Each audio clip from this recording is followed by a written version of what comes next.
بسم اللہ الحمد للہ والصلاۃ والسلام علی رسول اللہ وعلی آلہ وصحبہ اجمعین اما بعد فاعوذ باللہ من الشیطان الرجیم بسم اللہ الرحمن الرحیم رب اشرح لی صدری ویسر لی امری واحلل عقدۃ من لسانی یفقہوا قولی۔ السلام علیکم ورحمۃ اللہ وبرکاتہ۔ الحمدللہ جی، اللہ تعالیٰ کی توفیق سے آج ہم لوگوں نے 14واں پارہ جو ہے اس کو ہم نے سٹارٹ کیا ہے۔ کل ہم لوگوں نے سورہ یوسف کو کمپلیٹ کیا تھا جو کہ 12ویں اور 13ویں پارے میں تھی، پھر آگے اس کے بعد سورۃ الرعد آئی۔ آج ہم نے سورہ ابراہیم اور سورہ ہجر جو ہے اس کی تلاوت سنی ہے۔ تو سب سے پہلے سورہ ابراہیم کے اعتبار سے آپ کے سامنے ایک پوائنٹ پیش کرتا چلوں کہ سورہ ابراہیم کا جو مرکزی مضمون ہے وہ شکر سے ریلیٹڈ ہے، کہ اللہ سبحانہ تعالیٰ کا شکر کرنا، اور اس کی جو ضد ہے، اس کا جو اپوزٹ ہے وہ کفر ہے، یا جس کو ہم کفران نعمت کہتے ہیں۔ اور اللہ تعالیٰ جس طرح قرآن مجید میں یہ بات ارشاد فرماتے ہیں کہ فَإِمَّا شَاكِرًا وَإِمَّا كَفُورًا، یا تم شکر گزار بن جاؤ یا تم ناشکرے بن جاؤ۔ تو اسی ساتھ اس سے جو پہلے سورہ آئی تھی سورۃ الرعد، اس میں اللہ تعالیٰ نے یہ بات ارشاد فرمائی تھی کہ ان اللہ لا یغیر ما بقوم حتی یغیروا ما بانفسہم، اللہ تعالیٰ اس قوم کی حالت اس وقت تک نہیں بدلتا جب تک وہ اپنی حالت نہیں بدلتے۔ تو ایک قرآن مجید کا یہ اصول سمجھ لیں کہ ایک قوم کو اپنی حالت بدلنے کے لیے یعنی کلیکٹیولی شکر بھی کرنا پڑے گا، کلیکٹیولی توبہ بھی کرنی پڑے گی۔ یعنی اگر ایسا ہے کہ آپ کے بڑے بڑے سارے ٹاپ لیڈران جو ہیں وہ ناشکریاں کر رہے ہیں اور نیچے انفرادی طور پہ ہم لوگ شکر گزار ہیں، تو ہماری زندگی میں انفرادی طور پہ تو فائدہ ہوگا، لیکن وہ جو اجتماعی طور پہ اللہ تعالیٰ توبہ قبول کرتا ہے قوموں کی، وہ والا امپیکٹ پھر نہیں ہوگا، اور نہ ہی وہ توبہ اور استغفار والا وہ معاملہ ہوگا کہ انسان اپنے اعتبار سے توبہ کر لیتا ہے، گناہوں سے معافی مانگ لیتا ہے، اللہ اس کو معاف بھی کر دیتا ہے، لیکن وہ جو کلیکٹیو توبہ ریکوائرڈ ہے نا، کہ جہاں پہ آپ کے اوپر سے نیچے تک لوگ توبہ کریں۔ یعنی میں بات کروں جو بڑے بڑے آپ کے مین سینٹرز ہیں، فار ایگزامپل اس میں آپ کے چاہے ججز ہوں، پولیٹیشنز ہوں، بیوروکریسی ہو، ملٹری لیڈرشپ ہو، اس میں آپ کے لائرز ہوں، جتنے بھی آپ کے ٹاپ لوگ ہیں جو کسی قوم کو چلا رہے ہوتے ہیں، ان کے ہاں توبہ کی ضرورت ہوتی ہے، اور ان کے ہاں شکر گزاری کی ضرورت ہوتی ہے۔ اور شکر گزاری کا ایک مطلب یہ بھی ہے کہ انسان کو جو بھی ابیلٹی دی گئی ہے، جو بھی صلاحیت دی گئی ہے، وہ اس کو اللہ تعالیٰ کی نافرمانی میں استعمال نہ کرے۔ یعنی ایک شکر ہوتا ہے باللسان، زبان سے اقرار کرنا کہ میں اللہ کا شکر ادا کرتا ہوں، ایک ہوتا ہے یعنی اپنے دل سے کرنا فی القلب، اور پھر ایک اور شکر یہ ہے کہ انسان اپنے اعضاء کے ساتھ یا اپنی لمبس کے ساتھ شکر کرتا ہے، اور وہ یہ شکر ہے کہ انسان کی حرکتیں جو ہیں وہ یہ ثابت کرتی ہیں کہ وہ واقعی میں شکر گزار ہے۔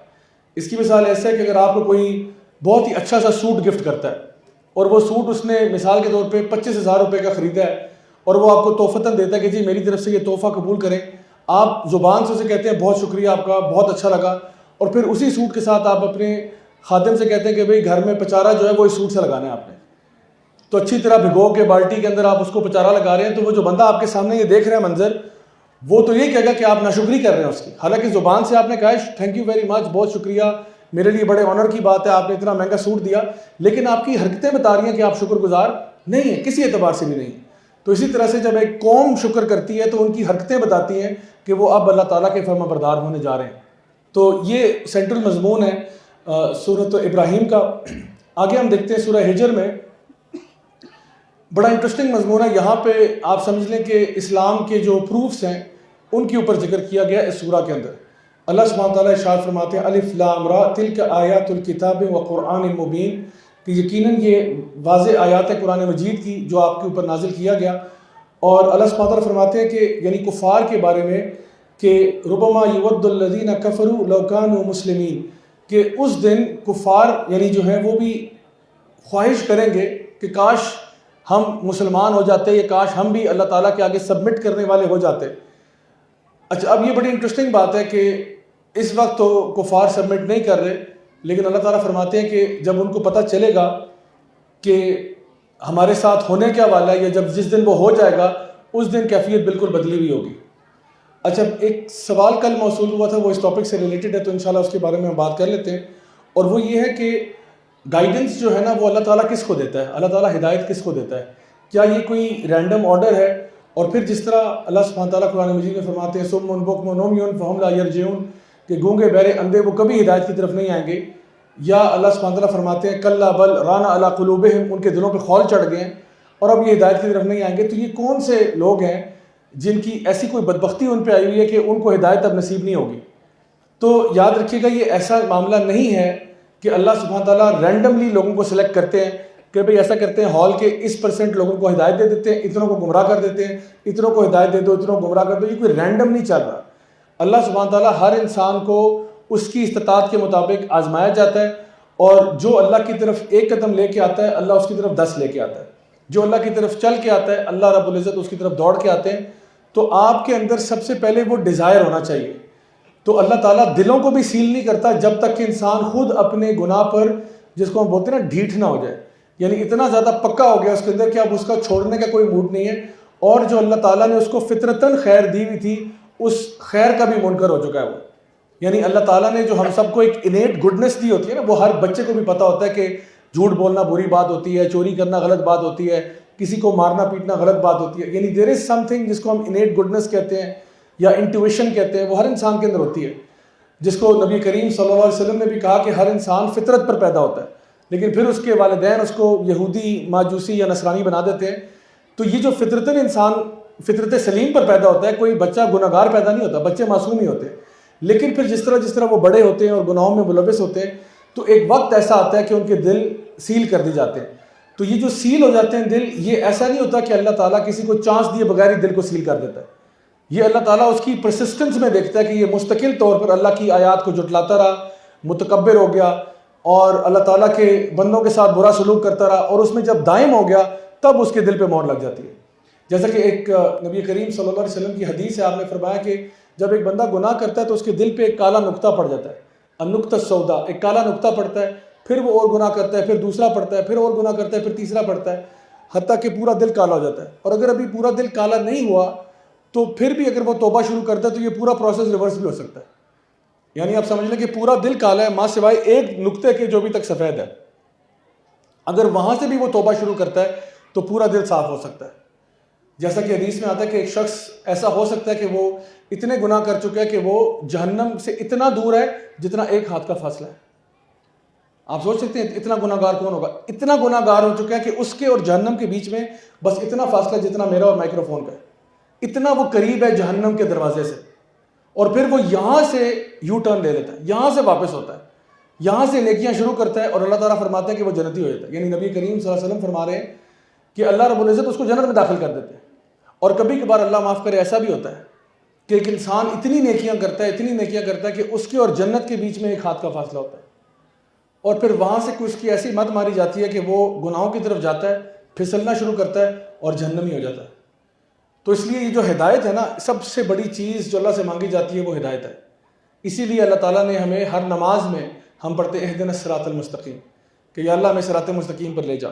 تو یہ جو سورہ ہجر ہے اس میں اسی بات کی طرف اشارہ کیا جا رہا ہے کہ ایویڈنس تمہارے پاس ہر جگہ تھا، پھر تم کیسے گمراہ ہو گئے؟ یعنی جب ایویڈنس تمہارے پاس ہر جگہ تھا تم گمراہی میں کیسے گئے؟ یعنی اللہ تعالیٰ نے انشاءاللہ ابھی ہم پڑھیں گے، اللہ سبحانہ تعالیٰ یہاں پر ذکر کرتے ہیں ان اگلی آیات میں بھی اور آگے پوری سورہ میں کہ وہ لوگ نبی کریم صلی اللہ علیہ وسلم کے بارے میں کہتے تھے کہ لمجنون، یہ کوئی مجنون آدمی ہے، نعوذ باللہ ثم نعوذ باللہ. ان کے بارے میں ایسی بات کرتے تھے اور کہتے تھے یہ فرشتے کیوں نہیں ہمارے پاس آ جاتے؟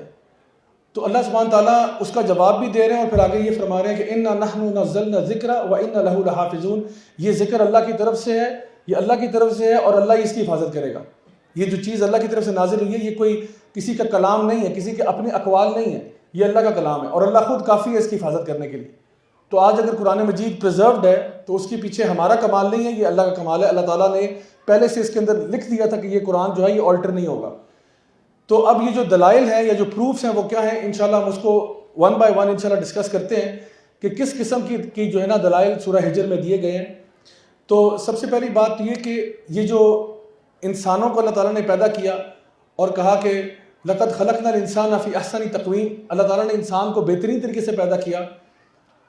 اب اس انسان کو دنیا میں بھیج دیا، دنیا میں یعنی ہمیں بکھیر دیا اور بغیر کسی انسٹرکشنز کے، ایسا ممکن نہیں ہے. یعنی جو بھی کائنات کا خالق و مالک ہے، یعنی میں ایک ایتھیسٹک پرسپیکٹو سے بات کر رہا ہوں آپ سے کہ ایک عام بندہ جو اللہ کو نہیں بھی مانتا اس کو بھی یہ بات ماننی پڑے گی کہ جو بھی خالق کائنات ہے، جس نے پوری کائنات کو اتنے بیلنس کے ساتھ پیدا کیا ہوا ہے اور ہر چیز کا مقصد بیان ہے. یعنی ہر چیز کا ہمیں پتہ ہے. آپ کسی سے پوچھیں جی پہاڑوں کا مقصد کیا ہے، آسمانوں میں یہ بادلوں کا مقصد کیا ہے، یہ جو پھل نکلتے ہیں ان سے آپ کیا کرتے ہیں، یہ پھولوں سے کیا کرتے ہیں، ہر چیز کا ایک مقصد ہے. تو انسان جو کہ اللہ تعالیٰ فرما رہے احسنی تقویم پہ، اس کا کوئی مقصد نہیں. ہر چیز کا کوئی نہ کوئی رول ہے اس کائنات کے اندر. تو صرف انسان ہی ایک رہ گیا ہے جو سب سے سوفسٹیکیٹڈ بھی ہے, اور وہ یہاں پہ صرف عیاشیاں کرنے کے لیے آیا ہوا ہے, باقی ساری چیزوں کا کوئی نہ کوئی مقصد ہے. ایسا تو ہو نہیں سکتا. اس کا مطلب یہ ہے خالق کائنات جو بھی ہے اس نے کوئی انسٹرکشن مینول ضرور بھیجا ہوگا. اب جس طرح کوئی بھی موبائل فون ہے اس کے ساتھ انسٹرکشن مینول آتا ہے, یا وہ کم از کم آپ کو انٹرنیٹ پہ آپ کسی ویب سائٹ پہ ریفر کر دیتے ہیں کہ انسٹرکشن ساری یہاں پڑی ہوئی ہیں, کیونکہ وہ پرنٹنگ کاسٹ بچا رہے ہوتے ہیں, لیکن مینول ضرور ہوتا ہے, انسٹرکشن ضرور ہوتی ہیں, how to install software and so on and so forth. تو ہمارے ساتھ بھی کوئی نہ کوئی انسٹرکشن مینول ہے. اچھا, اگر میں مثال کے طور پہ آئی فون لیتا ہوں, آئی فون 14 کے ساتھ نوکیا 3310 کا مینول چل جائے گا؟ نہیں چلے گا. اس کے ساتھ سیمسنگ گلیکسی کا چل جائے گا؟ نہیں چلے گا. آئی فون 14 کے ساتھ آئی فون 5 کا بھی نہیں چلے گا, آئی فون 14 کا ہی چلے گا. کیوں؟ کیونکہ جس نے مینوفیکچر کیا نا وہ بہتر جانتا ہے اس نے کیا بتایا. جس نے کوئی چیز مینوفیکچر کی ہوتی ہے وہ آپ کو بتائے گا کہ اس کو استعمال کیسے کرنا ہے. جس نے خود مینوفیکچر نہیں کی اس کو تو پتہ ہی نہیں اس میں کیا ہے. تو اس لیے جو بھی خالق کائنات ہے اسی نے آپ کو مینول بھیجنا ہے. اب ہم دنیا میں آ گئے. اب اس وقت اگر آپ دیکھیں مارکیٹ میں تو کئی صحیفے ایسے ہیں, کئی کتابیں ایسی ہیں جو کلیم کرتی ہیں کہ یوزر مینول اصل میں ہم ہیں. اس وقت مارکیٹ میں کچھ کتابیں موجود ہیں, کچھ صحیفے موجود ہیں جو کہ دعویٰ کرتے ہیں کہ اصل یوزر مینول ہم ہیں. تو اب ایک لے پرسن ہے, کوئی بھی چاہے کسی اور فیتھ کا بھی ہو, وہ اب انویسٹیگیٹ کرنا چاہتا ہے کہ بھئی اتنے سارے کتابیں دعویٰ کر رہی ہیں, مجھے کیسے پتا کہ صحیح والا کون سا ہے. تو اس کا جواب ہم آگے ون بائی ون لے کے چلتے ہیں کہ جو بھی کوئی ڈیوائن یوزر مینول ہوگا, لاجیکل بات یہ ہے کہ سب سے پہلی بات یہ کہ وہ جو ڈیوائن مینول ہے وہ ان چینجڈ اور ان آلٹرڈ ہونا چاہیے. کیونکہ اگر اس مینول میں آلٹریشن ہو چکی ہے تو پھر قیامت کے دن کا کوئی جواز نہیں بنتا. ریزن بھی کہ قیامت کے دن اللہ تعالیٰ جب آپ کو پکڑ لے گا کہ بھئی تم نے کیوں نہیں عمل کیا, آپ کہیں گے یا اللہ وہ مینول ہی آلٹر ہوا تھا, جب میرے پاس انسٹرکشن نہیں تھی تو میں کیا فالو کرتا. یعنی امیجن کریں ٹیچر پیپر دے رہا ہے بک میں سے اور بک ساری کی ساری آلٹر ہوئی ہوئی ہے, تو جب پیپر آئے گا تو سارے بچے تو ہڑتال کر دیں گے کہ بھئی یہ تو بک تو آلٹر ہوئی ہوئی تھی ساری, تو آپ نے پیپر کون سے چیپٹر دیا, آپ نے چیپٹر 5, 6, 7 جو بتایا وہ تو ہے ہی نہیں اس کے اندر. تو یہ تو انفیئر بات ہے, یہ تو انجسٹس ہو جائے گا. تو اس لیے سب سے پہلی بات یہ کہ جو بھی مینول ہوگا وہ ان آلٹرڈ ہونا چاہیے, ان چینج ہونا چاہیے. اگر وہ چینج ہو چکا ہے, اس میں ترمیم ہوئی ہے, اس میں آلٹریشن ہوئی ہے, اس کا مطلب ہے وہ صحیح مینول ہو ہی نہیں سکتا. یعنی خالق کائنات جو ہے اس نے مینول ضائع کر دیا, یہ کیسے ہو سکتا ہے. دوسری کوالٹی یہ کہ it should be preserved in its original language. It should be preserved in its original language. یعنی اگر وہ اپنی اصل لینگویج میں پریزرو نہیں ہے تو اس کا مطلب ہے کہ وہ ٹرانسلیشن اور اس کی ٹرانسلیشن اور وہ ہے. اور آپ کو پتہ ہے کہ ٹرانسلیشن کبھی بھی اصل لینگویج نہیں ہوتی. آپ ذرا کوشش کریں علامہ اقبال کے شعروں کو انگلش میں ٹرانسلیٹ کرنے کی, اوپر نیچے ہو جائیں گے سارے شعر آپ کے. شیکسپیئر کو آپ پنجابی میں ٹرانسلیٹ کریں ذرا, دیکھیں کیا اثر نکلتا ہے اس کا. آپ اگر ایک جملہ لکھتے ہو, اور شیخ احمد دیدات اس کے بارے میں بڑا کہتے تھے کہ جب انہوں نے بائبل کو ٹرانسلیٹ کیا ہے from different languages to Latin to English, تو انہوں نے کیا کیا کہ جو پراپر ناؤنز ہیں ان کو بھی ٹرانسلیٹ کر دیا. یعنی مثال کے طور پہ اگر آپ کہتے ہو کہ راجہ ضیاء الحق بازار گئے, ٹھیک ہے, تو اب اس کا انگلش ترجمہ جو ہے نا وہ لٹرل جس طرح سے انہوں نے کیا ہے وہ ہوگا the prince light of truth was in the marketplace. اب یہ پرنس لائٹ آف ٹروتھ کیا ہے؟ تو اب بندہ سوچے کہ یار یہ پرنس لائٹ آف ٹروتھ کوئی ہوگی, کوئی لائٹ چمکی ہوگی آسمان سے کوئی, تو وہ بازار میں چمکی اور پھر لوگوں کو کوئی ہدایت ملی ہوگی, شاید یہ مطلب ہوگا اس کا. حالانکہ میں سمپلی انڈر لینے گیا تھا, لیکن ترجمہ جو ہے وہ کیا سے کیا ہو گیا, کیونکہ آپ نے میرے پراپر ناؤن کو بھی آپ نے ٹرانسلیٹ کر دیا. تو انہوں نے کیا کیا, انہوں نے اس طرح سے پراپر ناؤنز کو ٹرانسلیٹ کر کے مطلب کیا سے کیا بنا دیا. تو اس پہ شیخ احمد دیدات بہت یعنی ان کو کرٹیسائز کرتے تھے کہ who gave you the right to do this. تو سیکنڈ بات یہ کہ it should be preserved in its original language. ہاں اس کے ترجمے جتنے مرضی اویلیبل ہوں لیکن اوریجنل صحیفہ ہونا چاہیے. یہ دوسری کوالٹی ہے مینول کی, کیونکہ جس زبان میں نازل ہوا ہے وہ زبان پریزرو ہونی چاہیے. تیسری چیز, it should not contain any contradictions. یعنی ایسا نہیں ہو سکتا کہ مینول کے اپنے اندر کانٹرڈکشنز ہیں, کہیں پہ کوئی بات ہوئی ہے, کہیں پہ کچھ اور بات ہوئی ہے, جو کہ متصاد باتیں ہیں. یعنی کہیں کہا کہ فار ایگزامپل یہ چیز صبح ہوتی ہے, کہیں کہا یہ شام کو ہوتی ہے, اور اس کا کوئی آپس میں ریکنسیلیشن بھی پاسبل نہیں ہے. تو اس طرح کی کانٹرڈکشن نہیں ہونی چاہیے. چوتھی بات یہ کہ it should teach you a way of life. یعنی صرف یہ کتاب نہیں ہونی چاہیے بلکہ آپ کو ایک مکمل ضابطہ حیات ہونا چاہیے. کیونکہ ویسے تو آپ دیکھیں تو بہت ساری کتابیں آپ کو مل جائیں گی بہت ساری باتیں کرتے ہوئے, لیکن پورا وے آف لائف بتانا, آپ کے ہر لائف کے جتنے بھی اسپیکٹس ہیں وہ سارے اس میں کور ہونے چاہیے. And last but not least it should be authentic and true, یعنی کتاب خود اوتھینٹک ہونی چاہیے. اب مثال کے طور پہ اگر آپ بازار سے ABC کی کتاب لیتے ہیں, A سے لے کے Z تک اس میں سارے الفابیٹس ہیں, تو یہ کتاب ہے تو اوتھینٹک ہے, اس میں کوئی شک نہیں کہ بات سچ ہے. A سے لے کے Z تک ہے, A for apple, B for ball, and میں زیبرا تک چلا گیا. تو یہ کتاب تو اوتھینٹک ہے, لیکن کیا یہ آسمانی کتاب ہے؟ نہیں, آسمانی کتاب نہیں. اوتھینٹک, ہر اوتھینٹک کتاب آسمانی نہیں ہوتی. پہلی بات, یہ آسمانی ہونے کا دعویٰ ہی نہیں کر رہے. نمبر 2, یہ پوائنٹ نمبر 4 پہ جائیں کہ it should teach you a way of life. ABC کون سا وے آف لائف سکھا رہا ہے آپ کو؟ کہ شادی بیاہ کے معاملات بھی کور ہو رہے ہیں, طلاق کے مسائل بھی کور ہو رہے ہیں, اس کے اندر جو ہے نا زندگی موت کے مسائل, عبادات, کچھ بھی نہیں. تو اسی طرح سے میتھس کی کوئی بک ہوگی, اوتھینٹک تو ہوگی لیکن یہ آسمانی کتاب نہیں ہے. اچھا, یہ جتنی بھی کوالٹیز ہیں نا, یہ ساری کی ساری یعنی امپارشل, ان بائسڈ ہو کے اگر آپ ان کو دیکھیں تو یہ ساری کی ساری قرآن اس پہ پورا اترتا ہے, اور کوئی اور صحیفہ ایسا نہیں ہے جو ان کے اوپر پورا اترتا ہو. کہیں نہ کہیں یا ملٹیپل کیٹیگریز میں انہوں نے ڈنڈی ماری ہوئی ہے اور کام خراب ہے. تو میں یہ کہتا ہوں, اور اکثر جب میری نان مسلم سے بات ہوتی ہے, میں کہتا ہوں آپ بالکل ٹھنڈے دماغ سے جتنے بھی صحیفے اس وقت موجود ہیں جو کلیم کرتے ہیں کہ وہ آسمانی ہیں, ان کو سائڈ بائی سائڈ رکھو اور ان کو ذرا پرکھو, اور خود ان کے یعنی جو پریسٹس ہیں یا جو ان کے ماننے والے, ان سے پوچھو کہ یہ کب آلٹر ہوا تھا, وہ خود بتائیں گے آپ کو. آپ مثال کے طور پہ ہم سے سب سے قریب ترین بائبل ہے, بائبل کی کوئی بھی تفسیر اٹھا لیں جس کو ایکسیجیسس کہتے ہیں, وہ خود اس میں کلیم کرتے ہیں کہ یہ ہم نے کہاں کہاں بدلی ہے اور کیوں بدلی ہے, کہ فلاں بادشاہ کے زمانے میں ہم نے یہ بدل دیا. بائبل کے اس وقت کوئی تقریباً 47-48 ڈفرینٹ ورژنز اویلیبل ہیں, جس میں پورا فرق ہے. کہیں پہ پورے چیپٹر غائب ہیں, کہیں پوری ورسز غائب ہیں. تو ہمارے تو ہم کہتے ہیں نا 114 صورتیں ہیں اور ان کے اندر نمبر آف آیات بھی کنسسٹنٹ ہے, ان کے ہاں ایسا نہیں ہے. وہ کہتے ہیں بائبل کون سی بائبل, اسی لیے بائبل کا حافظ کوئی نہیں ہوتا, کیونکہ ایک بندے نے حفظ کیا اور دوسرا کہے گا کون سی بائبل حفظ کیا آپ نے یعنی رومن کیتھولک والی کی ہے یا ریوائز اسٹینڈرڈ ایڈیشن کی ہے یا کنگ جیمز ورژن کی ہے یا جو نا کون سا مورمنز والا کی ہے, کون سی بائبل کی بات کر رہے ہیں. تو وہاں پہ خود اتنا اختلاف ہے. اور پھر یہ کہ ایون بائبل خود اور کئی اس طرح کی بکس جو ہیں وہ مکمل وے آف لائف نہیں بتاتے. بائبل میں مثال کے طور پہ نہ گورنمنٹ کے کوئی احکامات ہیں نہ جہاد کے ہیں, اور یہ ایک ریئل لائف پرابلم ہے گورننس کرنا. اب عیسیٰ علیہ السلام بنی اسرائیل پر آئے تھے, انہوں نے نہ وہاں پہ گورننس کے کوئی جو نا لاز یا ریفارمز لے کر آئے, نہ وہ کوئی جہاد کے احکامات لے کر آئے, کیونکہ وہ وہاں کا مطلب کانٹیکسٹ ہی نہیں تھا. تو ان کے ہاں یہ چیزیں مسنگ ہیں. پھر وہ اپنی طرف سے کچھ چیزیں بنانی پڑتی ہیں ان کو کہ چلو اب جہاد اگر کہیں مطلب لڑنا پڑ جائے, اب کروسیڈ کرنی پڑ جائے, اب کیا کریں گے. تو پھر انہوں نے اپنے احکامات خود اپنے طور پہ بنائے ہیں, ان کے پاس یہاں پہ کوئی گائیڈنس نہیں. تو اس اعتبار سے اگر آپ دیکھیں تو صرف قرآن مجید واحد کتاب رہ جاتی ہے جو ان سارے کنڈیشنز کے اوپر پوری اترتی ہے, اور ایک میریکل اللہ تعالیٰ کی طرف سے, یعنی اٹ از اے میریکل جو قیامت تک کے لیے رہے گا انشاءاللہ.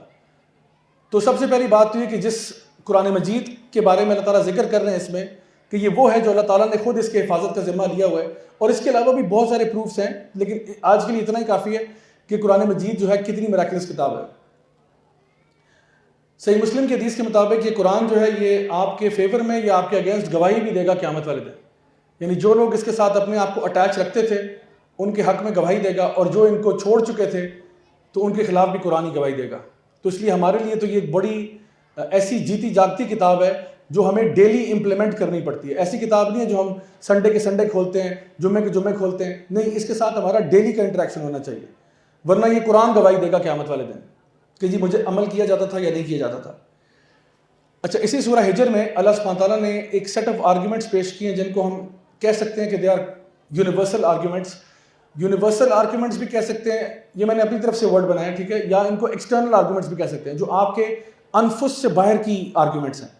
اس میں اللہ تعالیٰ نے سورہ ہجر میں اور دیگر قرآن مجید میں بھی بارش کا بھی ذکر ہوا, ہواؤں کا ذکر ہوا, زمین کا ذکر ہوا, کہ کیا اس میں دلیل کیا ہے, کہ یعنی ایکسٹرنل ایویڈنس کیا ہے اللہ تعالیٰ کی ذات کے بارے میں, کہ ہواؤں کو دیکھ کر ڈے آف ججمنٹ کی دلیل ملتی ہے.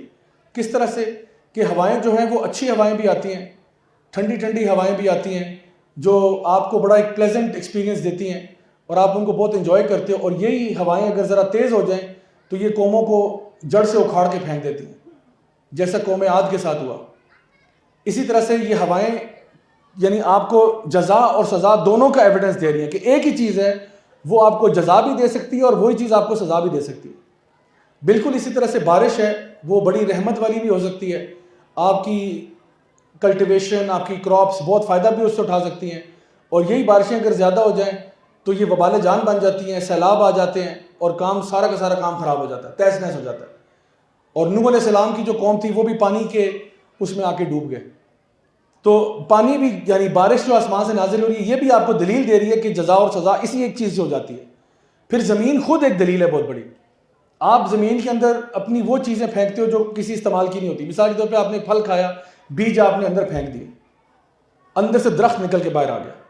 اسی طرح آپ اپنے مردے اندر ڈال دیتے ہیں اور ایک دن یہ بھی باہر آ جائیں گے. جب قیامت کا دن اسٹیبلش ہوگا یہ بھی واپس آئیں گے. اور ہم لوگ آئے دن یہ ایکسپیرینس کرتے ہیں. ہم اسلام آباد میں تو خاص طور پہ ہم اپنی گرینری کو بہت انجوائے کرتے ہیں اور یہاں پہ گرین بیلٹس بھی بہت زیادہ ہیں اور پارکس بھی بہت زیادہ ہیں ماشاءاللہ. تو یہ جو گرین بیلٹ ہے نا، یہ کبھی کبھار براؤن بیلٹ بھی بن جاتی ہے، کبھی کبھار یہ یلو بیلٹ بھی بن جاتی ہے، پھر یہ دوبارہ گرین ہو جاتی ہے. تو یہ سارا سال رنگ بدلتی رہتی ہے. یہاں پہ گھاس بالکل کبھی کبھار لش گرین گھاس ہوتی ہے، پھر آہستہ آہستہ جب خزاں کا موسم آتا ہے تو وہ ہلکا براؤن شروع ہو جاتی ہے، پھر یلو ہو جاتی ہے اور پھر بالکل ختم ہو جاتی ہے. اس کے بعد دوبارہ سے اگنا شروع ہوتی ہے. اور یعنی زندگی کے بعد موت، موت کے بعد زندگی کا سائیکل آپ کو سارا سال یہاں نظر آتا ہے. درختوں کی حالت دیکھ لیں، کچھ یہاں پہ ٹریز ہیں، وہاں پہ جب پھول نکلتے ہیں تو بالکل اسلام آباد کا لینڈسکیپ چینج ہوا ہوتا ہے، اور جب وہ چلے جاتے ہیں اور پتے جھڑ جاتے ہیں تو وہ ایک عجیب سا عالم بنا ہوتا ہے. سو یہ اللہ تعالیٰ کی نشانی ہے. اللہ تعالیٰ آپ کو بار بار دکھا رہا ہے کہ ایک ہی چیز میں دو رخ کیسے ہو سکتے ہیں. تو یہ تو وہ دلائل ہیں جو کہ ایکسٹرنل دلائل ہیں جن کا اللہ تعالیٰ ذکر کرتے ہیں.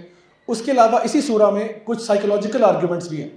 سائیکولوجیکل آرگیومنٹ ایک تو آدم علیہ السلام اور ابلیس کا ذکر کیا کہ دونوں سے کچھ خطا ہو گئی، غلطی ہو گئی. ابلیس سے بھی غلطی ہوئی اور آدم علیہ السلام سے بھی غلطی ہو گئی. ابلیس سے غلطی یہ ہوئی کہ اللہ تعالیٰ کے حکم کی نافرمانی کر دی، اس نے آدم علیہ السلام کے آگے سجدہ نہیں کیا تعظیم کا. آدم علیہ السلام سے غلطی ہوئی کہ اللہ تعالیٰ نے جب ان کو کہا تھا کہ وَلَا تَقْرَبَ هَٰذِهِ الشَّجَرَةَ فَتَكُونَ مِنَ الظَّالِمِينَ، آپ نے اس درخت کے پاس نہیں جانا، اگر آپ وہاں گئے تو آپ ظالم ہو جائیں گے. تو شیطان نے بہکانا شروع کیا ان کو کہ کچھ بھی نہیں ہوگا، آپ تو بس ہمیشہ زندہ رہنے والوں میں سے ہو جائیں گے اور کچھ بھی نہیں ہوتا. اس طرح سے یہ درخت ہے وہ درخت ہے، کوئی فرق نہیں پڑتا. تو ابراہیم یعنی آدم علیہ السلام سے غلطی ہو گئی. تو فرق آدم علیہ السلام میں اور ابلیس میں یہ ہے کہ آدم علیہ السلام نے توبہ کر لی فوراً سے، ربنا ظلمنا انفسنا وان لم تغفر لنا وترحمنا لنکونن من الخاسرین، اور ابلیس نے توبہ نہیں کی. تو سائیکولوجیکل آرگیومنٹ یہ ہے کہ اللہ تعالیٰ نے انسان کے اندر جو ہے نا وہ رائٹ اینڈ رانگ دونوں کا پرسیپشن رکھا ہوا ہے. وَهَدَيْنَاهُمْ نَجْدَيْنِ، دو راستے دکھا دیے. ایک اور جگہ فرمایا فَأَلْهَمَهَا فُجُورَهَا وَتَقْوَاهَا، اب تمہاری مرضی ہے کہ تم نے گناہوں کا راستہ اختیار کرنا یا تقویٰ کا، یہ تمہاری مرضی ہے. ہر انسان کے اندر گڈ اور بیڈ دونوں کا مادہ موجود ہے. اب اس کے اپنے اوپر ہے کہ وہ کس طرف لین کرے گا، کس طرف انکلائن کرے گا. دوسری سائیکولوجیکل آرگیومنٹ یہ بھی ہے کہ اللہ سبحانہ تعالیٰ اسی سورہ میں ذکر کرتے ہیں یعنی انسان کی پیدائش کا بھی، کہ اللہ تعالیٰ نے انسان کو پیدا کیا ایک نطفے سے. جیسے کہ اللہ تعالیٰ دیگر قرآن مجید میں ارشاد فرماتے ہیں کہ ایسی یہ چیز ہے جس کے بارے میں آپ تذکرہ بھی کرنا پسند نہیں کرتے. اور پھر فرمایا کہ من ای شیء خلق، من نطفۃ خلقہ فقدر. تو انسان ذرا اپنے ایگزسٹنس پہ، یعنی ایک تو تھا نا وہ جو آفاق پہ نوٹ کرنا جن کو میں یونیورسل آرگیومنٹس کہہ رہا ہوں، وفی انفسہم، اپنے اندر بھی ذرا نوٹ کرو، اپنے اندر نوٹ کرو وہ جو جنگ چلی ہوتی ہے ہمیشہ، یہ خود ایک دلیل ہے کہ میرے اندر رائٹ اینڈ رانگ دونوں موجود ہے. اور پھر ایک اور چیز اپنے اوپر غور کرو، یہ دیکھو تم پیدا کس چیز سے کیے گئے ہو. من ای شیء خلق من نطفۃ خلقہ فقدر. تو جس نطفے سے تمہیں پیدا کیا ہے اس نطفے کے اندر سپرم سیلز ہیں، لاکھوں سپرم سیلز ہوتے ہیں، اور وہ ایک سپرم سیل ہوتا ہے جو جا کے کنیکٹ کر دیتا ہے جس سے پھر وہ حمل کا پورا پروسیس سٹارٹ ہوتا ہے. یعنی ایک ایگ کے ساتھ وہ سپرم سیل کنیکٹ کرتا ہے اور پھر پروسیس سٹارٹ ہوتا ہے. وہ جو ایک سپرم سیل ہے جس سے انسان پیدا ہوا ہے اس کی کیا اوقات ہے، اس کا کیا سائز ہے، وہ اگر آپ دیکھیں تو وہ 1 انچ کا 42,000 حصہ ہے. یعنی آپ 1/42,000 کریں تو اس سائز کا بنتا ہے ایک سپرم سیل. تو اللہ تعالیٰ فرماتے ہیں تو جو ہم نے پیدا کس چیز سے کیا ہے. تو انسان ذرا اپنی ایگزسٹنس پہ غور کرے تو سوچے بھائی مجھے کوئی ہیرے جواہرات سے پیدا کیا گیا. یعنی اگر اللہ تعالیٰ فرماتے نا کہ ہم نے انسان کو ہیروں سے پیدا کیا تو ہم کہتے ہیں بھائی ہم تو بہت بڑی چیز ہے، ہمیں تو ہیروں سے پیدا کیا گیا. یا اگر یہ کہا جاتا کہ جی انسان کو ہم نے سنگ مرمر سے پیدا کیا تو ہم کہتے ہیں بھائی بڑے سنگ مرمر سے پیدا ہوئے ہیں. یا ہمیں آب زمزم سے پیدا کیا جاتا، یا کوئی خاص کسی پہاڑ کی چوٹی پہ کوئی چشمہ بہتا ہوتا اس کے قطروں سے پیدا ہوتا تو ہم کہتے ہیں بھائی انسان تو بڑی اعلیٰ مخلوق ہے. لیکن اللہ تعالیٰ ہمیں ہماری ایگزسٹنس کا بتاتا ہے تجھے پیدا کس چیز سے کیا، ہم نے تجھے ایک نطفے سے پیدا کیا اور آج تو اللہ کی زمین پر گھومتا ہے متکبر ہو کے کہ جیسے میں اللہ کو نہیں مانتا. تو اپنی اوقات تو دیکھ، تو آیا کہاں سے؟ تو اللہ تعالیٰ نے نا یہ آفاق میں بھی وافی انفسہم اپنے اندر بھی نشانیاں رکھی ہوئی ہیں اللہ تعالیٰ کی ایگزسٹنس کی، جزا اور سزا کی، دنیا اور آخرت کی. تو یہ وہ ساری آرگیومنٹس ہیں. اور اس کے علاوہ اللہ تعالیٰ ایک تیسری قسم کی آرگیومنٹ جو اسی سورہ میں دیتے ہیں وہ ہے ہسٹوریکل آرگیومنٹس، یعنی جہاں پہ مختلف اقوام کا ذکر ہوا کہ جن کے اوپر پنشمنٹس آئیں. یہاں پر اصحاب الحجر کا، اصحاب الایکہ کا، قوم لوط کا ذکر. اور قوم لوط کا خاص طور پر اللہ تعالیٰ یہاں پہ ذکر فرماتے ہیں کہ جب فرشتے جو ہیں وہ ابراہیم علیہ السلام کے پاس آئے تو خوشخبری دینے کے لیے آئے کہ اللہ تعالیٰ آپ کو بیٹا دینے والا ہے. تو ابراہیم علیہ السلام بڑے خوش ہوئے اس پر، اور پھر پوچھا کہ اچھا اب آپ کہاں جا رہے ہیں. یعنی اسی سورۃ الحجر میں اللہ تعالیٰ ارشاد فرماتے ہیں کہ ابراہیم علیہ السلام کو جب خوشخبری مل گئی، انہوں نے پھر پوچھا فرشتوں سے چلے میرا کام تو ہو گیا، اب آپ کہاں جا رہے ہیں؟ تو انہوں نے کہا اب ہم لوط کے پاس جا رہے ہیں. اور لوط کے پاس ہم کیا کرنے جا رہے ہیں؟ اس کی قوم پہ عذاب دینے جا رہے ہیں. یعنی سبحان اللہ، یہی فرشتے جو ایک طرف جزا کی خبر لے کر آئے تھے اب سزا کی خبر بھی دینے جا رہے ہیں. یعنی یہی وہ فرشتے ہوتے ہیں جو اللہ تعالیٰ کے حکم سے کہیں پہ چاہیں تو ایک خوشخبری دے دیتے ہیں، کہیں پہ جائیں پہ تو کسی کو کوئی بہت بری خبر سنا دیتے ہیں. تو یہاں پہ بھی پتہ چل رہا ہے کہ کون سی قومیں تھیں جن کو اللہ تعالیٰ نے اٹھا دیا، جن کو عروج دیا، اور کون سی قومیں تھیں جتنی بھی بڑی قومیں ہو جائیں، قوم عاد ہو جائے، قوم سمود ہو جائے، فرعون ہو جائے، ہر کسی کا ایک وقت مقرر ہوتا ہے اور وہ نظر آتا ہے کہ اس کا ٹائم اپ ہو جاتا ہے. جتنی مرضی وہ پاور میں، اتھارٹی میں ہو. آگے جا کے جب ہم ان کے بارے میں ڈیٹیل میں پڑھیں گے تو آپ کو آئیڈیا ہوگا یہ کتنی بڑی بڑی قومیں تھیں. آج جو ہم لوگ بڑا پراؤڈ فیل کرتے ہیں نا کہ ہم ٹیکنالوجیکلی بڑے ایڈوانس ہو گئے، we are nothing compare to some of these nations. جتنی پاور اتھارٹی ان کے پاس تھی، ہم تو اپنے ملک سے باہر کچھ نہیں کر سکتے. ہم تو یہاں سے دوسرے ملک میں جانا تو پہلے ویزے کرانے پڑتے پروسیس، وہ تو کسی کو پوچھتے بھی نہیں تھے. ایک ملک میں جائے فتح کر کے آگے، دوسرے ملک میں گئے ادھر جھنڈے گاڑ کے آگے، مطلب کوئی سوال جواب ہی نہیں تھا. ایسی قومیں تھیں who had so much power in the land، اور اللہ نے ان کو نیست و نابود کر دیا، حتیٰ کہ کوئی نشانی بھی نہیں چھوڑی ان کی. تو ہمیں لگتا ہے آج ہم بہت بڑے فن خواہ بن گئے، ہمارا جو ہے نا نام مٹ نہیں سکتا. ایسا نہیں ہے. ایون ویسٹرن اکیڈمکس بھی یہ بات ایڈمٹ کرتے ہیں، جس طرح ول ڈورانٹ ہے، بہت بڑا ہسٹورین ہے، وہ ایڈمٹ کرتا ہے کہ جو rise and fall of nations ہے یہ کتنی ایک ریگولر سننا ہے، کتنی یہ ریگولر پریکٹس ہے کہ جب عروج آتا ہے اس کے بعد زوال آتا ہے. اور وہ خود ایڈمٹ کرتا ہے کہ زوال آتا ہے. یہ میں نو ایگزیجریشن، ول ڈورانٹ ایڈمٹ کرتا ہے کہ جو زوال آتا ہے یہ انسانوں کی ڈیکیڈنس کی وجہ سے آتا ہے. جب قومیں جو ہیں ایک عیاشی والے لائف سٹائل میں چلی جاتی ہیں، دیٹس وین دا زوال بگنز. اور وہ کہتا ہے جب ان کے اندر پیورٹن ریسٹرینٹ آتا ہے، دس از دا ورڈ ہی یوزز، کہ جب ان کے اندر ایک پیورٹن ریسٹرینٹ آتا ہے کہ وہ اپنے آپ کو قابو میں لاتے ہیں، اپنے نفوس کو قابو میں کرتے ہیں، اپنے آپ کو ریسٹرین کرتے ہیں from all of this evil and vices, تب ان کا عروج آتا ہے. کیونکہ پھر وہ فوکس کرتے ہیں ان کاموں پہ جو کرنے چاہیے تھے. اور جب یہ ڈیکیڈنس میں چلے جاتے ہیں تو ان کا بیڑا غرق ہو جاتا ہے اور بہت بڑے بڑے عذاب اور کیٹاسٹرفیز اور کلیمٹیز ان پہ آتی ہیں. تو یہ تو اب ان کے اکیڈمکس بھی بات مانتے ہیں. سو یہاں پر یہ سارے دلائل جو ہیں اللہ سبحانہ تعالیٰ نے سورہ میں دیے. فائنلی ہم آتے ہیں اس بات پر کہ جو اعتراض اسی سورہ ہجر میں کفار کیا کرتے تھے کہ بھئی کیوں ہمارے پاس فرشتہ کیوں نہیں آ جاتا، یعنی ہمیں میسنجر کی کیوں ضرورت ہے. تو اللہ رب العزت نے قرآن مجید میں کئی پورشن میں یہ بات بیان کی اور یہاں پہ بھی کی کہ اگر ان کے اوپر فرشتہ آتا تو پہلی بات تو یہ کہ ان کے اوپر پھر پکڑ ایک دم ہو جاتی ہے. ریزن بینگ کہ فرشتہ تو غیب کی چیز ہے نا، غیب کی چیز ہے. اس کا مطلب ہے اب تو آپ کو ایمان لانا ہی لانا ہے. اب آپ ایمان نہیں لائیں گے تو پھر تو آپ کا سیدھا سیدھا جہنم میں جانا ہے آپ نے. تو پہلی بات تو یہ ہے. اور دوسری بات یہ کہ فرشتے جو ہیں اگر ان پہ نازل ہو جاتے تو انہوں نے ان کی اتباع کیسے کرنی تھی. یعنی ہمارے پاس صرف کتاب کا اتر جانا کافی نہیں ہے کہ ہم اس کو فالو کریں، ہمیں پریکٹیکل ڈیمونسٹریشن چاہیے ہوتی ہے. جیسا کہ سیدہ عائشہ سے جب پوچھا جاتا کہ نبی کریم صلی اللہ علیہ وسلم کیسے تھے اور ان کا اخلاق کردار کیسا تھا، تو وہ ارشاد فرماتی تھی کہ کان خلق القرآن، ان کا پورا اخلاق جو ہے وہ قرآن مجید ہے. یعنی وہ چلتا پھرتا قرآن ہے. یعنی قرآن تھیوری تو یہاں مل جائے گی آپ کو، آپ نے اس کی پریکٹیکل اپلیکیشن دیکھنی ہے تو آپ نبی کریم صلی اللہ علیہ وسلم کا کریکٹر دیکھ لیں، آپ کو پتہ چل جائے گا کہ قرآن امپلیمنٹ کیسے ہوتا ہے. اور اگر آپ سوچیں کہ نبی کریم صلی اللہ علیہ وسلم نہ ہوتے اور قرآن ویسے ہی ہمارے گھروں میں نازل ہو جاتا، ہم لوگوں نے سب سے پہلے کمپلین کرنا تھا کہ بھئی یہ تھیوری بڑی مشکل ہے، یہ پریکٹیکلی پاسبل ہی نہیں ہے. ہم نے سب سے پہلے کہنا تھا یہ تو پریکٹیکل ہی نہیں ہے. یا اگر فرشتہ اس کو پریکٹس کر رہا ہوتا تو ہم کہتے فرشتے کا اور ہمارا مقابلہ ہی نہیں ہے. ان کو تو نہ کھانے پینے کی ضرورت ہے، نہ ان کو سونے کی ضرورت ہے، نہ وہ ان کی ہماری والی حاجات ہیں، ضروریات ہیں، تو ہم کیسے ان کو فالو کریں گے؟ تو بہت ہائی سٹینڈرڈ ہے. تو یہ تو امپریکٹیکل سی بات ہے، یہ تو ایپل اور اورنجز کو کمپیئر کرنے والی بات ہے، مقابلہ ہی کوئی نہیں آپس میں.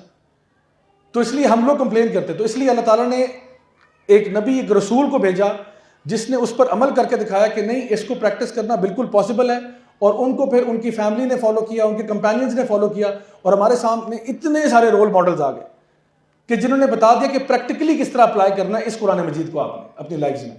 تو اس لیے there is a need of a messenger. اب سوال یہ ہے کہ کیا یعنی کسی نان مسلم کو یہ اعتراض ہو سکتا ہے کہ ٹھیک ہے میں موسیٰ علیہ السلام کو مانتا ہوں, عیسیٰ علیہ السلام کو مانتا ہوں, ابراہیم علیہ السلام کو مانتا ہوں, داؤد و سلیمان کو مانتا ہوں, نبی کو کیسے مانوں میں صلی اللہ علیہ وسلم, پروفٹ محمد کو میں کیوں مانوں؟ تو ہم کہتے ہیں ٹھیک ہے چلیں آپ ایک جس طرح ہم نے ڈیوائن ریولیشن کے بارے میں کچھ کرائٹیریا رکھا تھا, آپ نبی کے بارے میں بھی کرائٹیریا بتائیں وہ کیا ہے. اور اگین آپ ان بائسڈ ہو کہ اگر آپ سوچیں کہ اگر کوئی نبی ہوگا, کوئی بندہ بھی نبوت کا دعویٰ کرتا ہے تو اس کے اندر کون سی کوالٹیز ہونی چاہیے جس کو ہم چیک کر سکیں کہ وہ نبی ہے یا نہیں ہے. تو وہ کچھ کوالٹیز یہ ہیں کہ سب سے پہلے جو نبی ہے اس کا اخلاق سب سے اچھا ہونا چاہیے. Number 1 characteristics of a prophet is that he has to have impeccable character. اس کا کیریکٹر جو ہے وہ آؤٹ اسٹینڈنگ ہونا چاہیے. اگر کیریکٹر اس کا لوز قسم کا کیریکٹر ہے تو یہیں سے اسٹریٹ اوے اس کو آپ اٹھا کے باہر نکال دیں کہ یہ اللہ کا نبی نہیں ہو سکتا. تمام ان لوگوں کے بارے میں اگر آپ دیکھیں نا جنہوں نے جھوٹی نبوت کا دعویٰ کیا تھا, سب کے کیریکٹر ڈھیلے تھے, سب کے کیریکٹر, اور وہ اس پہ ان کے اپنے فالوورز بھی اختلاف نہیں کرتے تھے کہ بھئی ہمارا جو جس کو نبوت کا دعویٰ کر رہے ہیں اس کا اپنا کیریکٹر کتنا لوز تھا بھی اور ہے بھی. یعنی جس ٹائم پہ وہ فالو بھی کر رہے تھے تب بھی ان کو معلوم تھا کہ اس میں 1000 غلطیاں ہیں, 1000 عیب ہیں اس کے اندر, جو کہ بڑے ویل نون پرومیننٹ عیب ہیں. لیکن پھر بھی بس وہ فین فالوئنگ ہوتی ہے, لوگ وہ ایک کہہ لیں چودراہٹ ہوتی ہے تو لوگ پیچھے لگ جاتے ہیں. لیکن ان کو پتا تھا کہ اس کے کیریکٹر پہ ہم بات نہیں کر سکتے, کیریکٹر اس کا بہت فضول ہے. تو نبی کریم صلی اللہ علیہ وسلم تو ایک امپیکیبل کیریکٹر پہ تھے. اچھا دوسری بات یہ کہ اس کی جو پروفیسیز ہے وہ کلیئر ہونی چاہیے, کیونکہ ظاہری بات ہے وہ کچھ فیوچر کے بارے میں پروفٹ ہے نا, تو کچھ پروفیسائز کرے گا. پروفیسیز کلیئر ہونی چاہیے, یعنی ایسی نہیں کہ ویگ سی نہیں ہونی چاہیے کہ یوں بھی ہو سکتا ہے یوں بھی ہو سکتا ہے. جیسے کہ اگر میں آپ سے کہتا ہوں کہ کل کا دن میں بارش بھی ہو سکتی ہے اور دھوپ بھی نکل سکتی ہے, تو یہ کوئی پروفیسی نہیں ہے, یہ عام سی بات ہے, کوئی انسان بھی کہہ سکتا ہے. پروفیسیز بڑی اسپیسیفک ہوتی ہیں. تو آپ نبی کریم صلی اللہ علیہ وسلم کی اگر وہ جو science of the end of Times اٹھا کے دیکھیں, جو آپ نے پیشن گوئیاں دی ہیں آخری زمانے کی, علماء بیان کرتے ہیں وہ تقریباً ساری پوری ہو چکی ہیں سوائے وہ جو میجر سائنس رہ گئے ہیں. مائنر والی جو ہیں وہ 100s میں ہیں وہ تقریباً, اور وہ بڑی اسپیسیفک بھی ہیں. جیسا کہ عربز جو ہیں ننگے پاؤں والے ڈیسٹیٹیوٹ عربز ٹال بلڈنگز میں کمپٹیشن کریں گے, یہ یقین کریں اتنی بڑی پروفیسی میں آپ کو بیان نہیں کر سکتا. یا وہ کہتے نا سراقہ بن مالک کو کہ رومن پرشین امپائر تمہارے دور میں ہی مسلمان فتح کر لیں گے. اس ٹائم پہ کہا تھا جب مسلمان مکہ سے ہجرت کر کے مدینہ جا رہے تھے, اپنے گھر سے بے گھر کیے جا رہے تھے, اس ٹائم پہ کہا کہ رومن اور پرشین امپائر یعنی کیسر اور کسرا کے کنگن سراقہ تمہارے ہاتھوں میں ہوں گے. اور عمر بن خطاب کے دور خلافت میں جب یہ واقعہ ہوا تو سراقہ بن مالک کے ہاتھوں میں عمر بن خطاب نے آ کے نا کیسر اور کسرا کے کنگن دیے آ کے, تو وہ رو پڑے کہ اس کی پیشن گوئی نبی کریم صلی اللہ علیہ وسلم نے دی تھی. تو آپ اندازہ لگائیں کہ یہ وہ پروفیسیز ہیں جو نبی کریم صلی اللہ علیہ وسلم نے بڑی اسپیسیفکلی دی, اور اس طرح کی ڈھیروں ہیں. اس کے علاوہ یہ کہ یہ پروفیسیز کبھی بھی غلط نہیں ہو سکتے. یعنی جب بھی آپ یہ دیکھتے ہو کہ کوئی بھی پروفیسی غلط ثابت ہو جائے, جیسا کہ نوسٹرڈامس تھا یا اور لوگ ہیں بہت سارے جنہوں نے بہت ساری پیشن گوئیاں دی ہیں اور ان میں سے کئی جو ہیں وہ غلط ثابت ہوئی ہیں, تو وہ ایسے بڑے بڑے لوگ آئے جو کہ بہت ساری باتیں کرتے رہے اور بہت سارے لوگوں نے ان پہ آج تک کتابیں لکھ رہے ہیں. لیکن ظاہری بات ہے وہ اتنی ویگ پروفیسیز ہیں, اتنی انکلیئر ہیں اور اکثر ان میں غلط ثابت ہوئی ہیں. یعنی ایک انسان تکے لگا رہا ہوتا ہے تو چلو اس نے اگر 100 تکے لگائے 2 تو ٹھیک ہو ہی جاتے ہیں, تو باقی سارے جو 98 غلط ہوئے ہیں ان کا کیا کرنا ہے؟ اس کا مطلب تو نہیں کہ آپ پروفٹ ہو یا آپ کو کوئی بہت زبردست قسم کی وحی آپ کے اوپر آ رہی ہے. تو prophecies can never be wrong. Number 4 the motive has to be clear. جو بھی نبوت کا دعویٰ کر رہا ہے اس کا موٹیو کلیئر ہونا چاہیے کہ وہ اللہ کا دین کا کام کر رہا ہے. مثال کے طور پہ نبی کریم صلی اللہ علیہ وسلم کو کیا کچھ آفر نہیں کیا گیا. یعنی اگر ان کو آفر کیا گیا آپ کو مال چاہیے ہم آپ کو مال دے دیتے ہیں, دعوت چھوڑ دیں. آپ کو عورت چاہیے عورت دے دیتے ہیں, دعوت چھوڑ دیں. بہترین عورت آپ کو لا کے دیں گے, سب سے علاقے کی سب سے اچھی عورت لا کے دیں گے. اچھا آپ حکومت چاہتے ہیں, آپ کو ہم اپنا لیڈر بنا لیتے ہیں, لیکن آپ یہ دین کی دعوت چھوڑ دیں. آپ کو پاور چاہیے, پوزیشن چاہیے, پریسٹیج چاہیے, کچھ چاہیے ہمیں بتائیں, لیکن یہ دعوت چھوڑ دیں. تو آپ نے کیا کہا؟ آپ نے کہا میرے ہاتھ میں سورج اور چاند بھی رکھ دیں تو یہ دعوت میں نہیں چھوڑ سکتا. یہ بندے کا موٹیو بتاتا ہے کہ اس کا کتنا کلیئر موٹیو ہے کہ جو مرضی چیز مجھے آپ آفر کر دیں میں اپنے مشن سے ہٹنے والا نہیں. اور آپ دیکھیں کہ نبی کریم صلی اللہ علیہ وسلم کو اس مشن میں یعنی پہلے حالات پھر ٹھیک تھے, آپ کے پہلے حالات پھر ٹھیک تھے, نبوت کے بعد بہت آپ کو ڈیفیکلٹیز کا سامنا کرنا پڑا. یعنی ایسا نہیں ہوا کہ نبوت آنے کے بعد آپ کا جو ہے نا وہ وارے نیارے ہو گئے اور قسمت جاگ اٹھی, اور بلکہ اتنا ٹیسٹ ہوئے کہ آپ نے فرمایا کہ سب سے زیادہ جو لوگ آزمائے گئے وہ اللہ کے انبیاء ہیں، اور ان میں جو سب سے زیادہ آزمایا گیا وہ میں ہوں۔ سید عائشہ بیان فرماتی ہیں کبھی کبھار 3 مہینے گزر جاتے اور گھر میں چولہا نہیں جلتا تھا۔ یہ حالات تھے نبوت کے بعد، 3 مہینے چولہا نہیں جلتا تھا۔ آپ سوچیں ہمارے گھر میں یقین سے کہہ سکتا ہوں جتنے لوگ یہاں بیٹھے ہیں، ہماری زندگی میں کوئی ایک بھی ایسا دن نہیں آیا جس دن چولہا نہ جلا ہو۔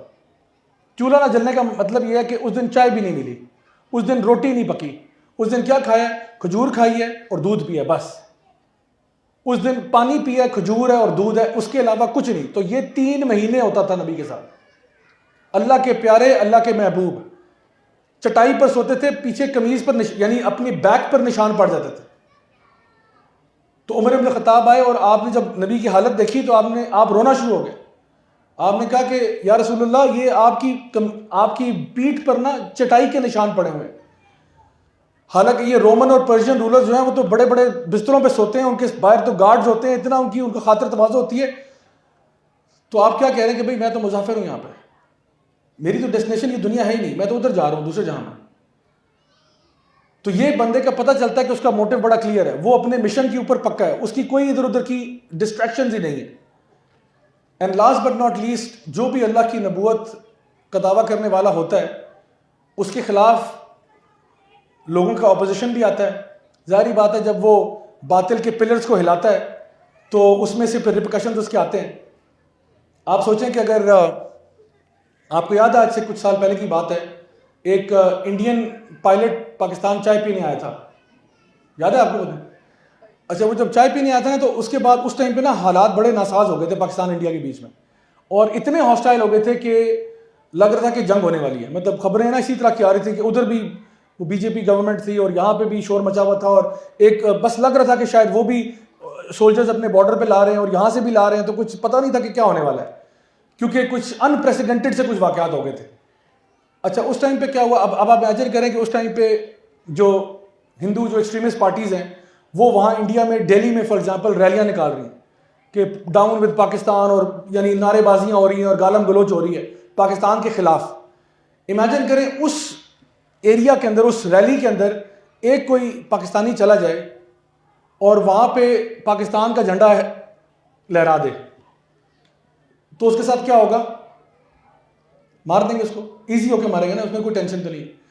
تو نبی کریم صلی اللہ علیہ وسلم نے جو مکہ میں کیا ہے نا، وہ اس سے زیادہ بڑی چیز کی ہے، کیونکہ اگر کوئی پاکستانی انڈیا میں جا کے دہلی میں اس ریلی کے بیچ میں جھنڈا لہرا دیتا ہے تو اس کو تو صرف نیشنل گراؤنڈز پہ مارا جائے گا کہ تم اس ہندوستان کی انڈیا کی ریلی میں پاکستان کا جھنڈا لے کے کیسے ہے، جب ہم بات ہی پاکستان کے خلاف کر رہے ہیں، تم کون ہوتے ہو جھنڈا لہرانے والے؟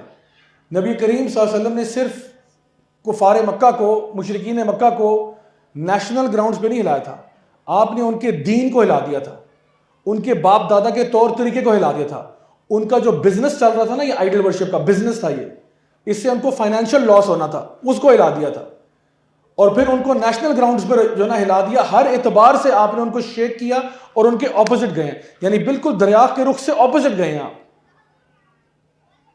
اور اس سے آپ کو ظاہر ہوتا ہے کہ یہ صرف کوئی اللہ کا نبی کر سکتا ہے، کسی اور بندے کے بس کی بات یہ نہیں ہے کہ جہاں پہ وہ پورے زمانے سے ٹکرا جائے وداؤٹ نوئنگ کہ اس کا کانسیکوینس کیا ہوگا۔ شاید مجھے قتل کر دیا جائے گا جیسے بنی اسرائیل کے بہت سارے انبیاء قتل ہو گئے، شاید مجھے جلا وطن کر دیا جائے گا جیسے بنی اسرائیل کے بہت سارے نبیوں کو جلا وطن کر دیا گیا۔